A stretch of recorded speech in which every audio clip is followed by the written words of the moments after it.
সব নবীকে আল্লাহ একটা করে দোয়া দিয়েছে। নবী দোয়া করলেই কবুল। সব নবীরা ওই দোয়া করে ফেলেছে দুনিয়াতে।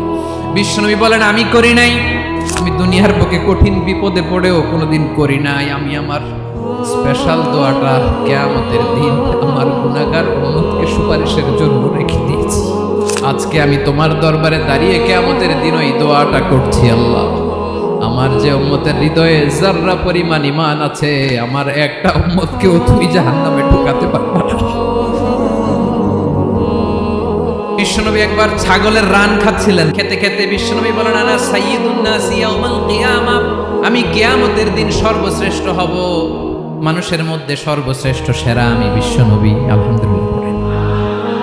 বিশ্বনবী বলেন সেদিনটা বড্ড ভয়ঙ্কর, সেদিন কেউ কারো কোনো উপকারে আসবে না, বন্ধু বন্ধুর কাজে আসবে না, স্ত্রী স্বামীর উপকারে আসবে না, স্বামী স্ত্রীর উপকারে আসবে না, পীর সাহেব মুরিদরে বাঁচাতে পারবে না, মুরিদ পীর সাহেবরে বাঁচাতে পারবে না, নেতা কর্মীর পরিচয় দিবে না, কর্মী নেতার পরিচয় দিবে না, ভাই বোনকে চিনবে না, বোন ভাইকে চিনবে না, বাবা তার সন্তানকে চিনবে না, মেয়েকে দেখে মা দৌড়ে দৌড়ে পালাবে।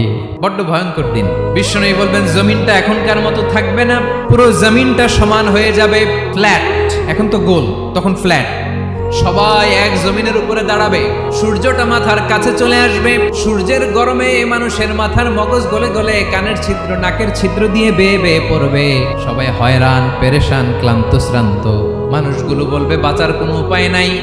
50,000 বছর মানুষের ঘুম দৌড়াবে, চিৎকার করবে, কাঁদবে, বাঁচার কোনো উপায় নাই। সবাই বলবে আহ, আল্লাহ যদি বিচারটা শুরু করতো, যা হবার হবে, আগে বিচার শুরু করো। বিচারই শুরু হয় না, বিচার শুরু হইতেই 50,000 বছর। আল্লাহ, 50,000 বছর, 5,000, 15,000 না, 50,000 বছরের গুঞ্জা। মানুষগুলো কাঁদতে কাঁদতে বলবে চলো আমরা আদম আলাইহিস সালামের কাছে যাই, যেন আল্লাহর যে সুপারিশ করে, আল্লাহ আপনি বিচার শুরু করেন। কিয়ামতের ময়দানে সবাই মিলে সাইয়েদনা আদম আলাইহিস সালামের কাছে যেয়ে বলবে ইয়া আবাল বাশার ইয়া আউয়ালাল আম্বিয়া, ও আদম নবী, আপনি দুনিয়ার বুকে প্রথম নবী। আল্লাহ নিজ হাতে আপনারে 60 হাত লম্বা করে বানিয়েছেন, আপনার সম্মানে ফেরেশতাদেরকে সেজদা দিতে বলেছেন। দুনিয়ার প্রথম নবী, প্রথম মানুষ আপনি। আপনি আল্লাহর যে সুপারিশ করেন যেন আল্লাহ বিচার শুরু করে। আদম আলাইহিস সালাম বলবেন আমি পারবো না, কারণ আল্লাহ আমাকে একটা নিষিদ্ধ গাছের কাছে যেতে নিষেধ করেছিল, আমি ভুল করে এই গাছের ফল খেয়েছি। নাফসি নাফসি, আজকে আমার কি হবে আমি জানি না, আমি বড় লজ্জিত। আমারে যদি আল্লাহ জিজ্ঞেস করে কেন খাইছিলাম, আমার কোনো উত্তর নাই, তোমারে বাঁচাবো কেমনে আমি?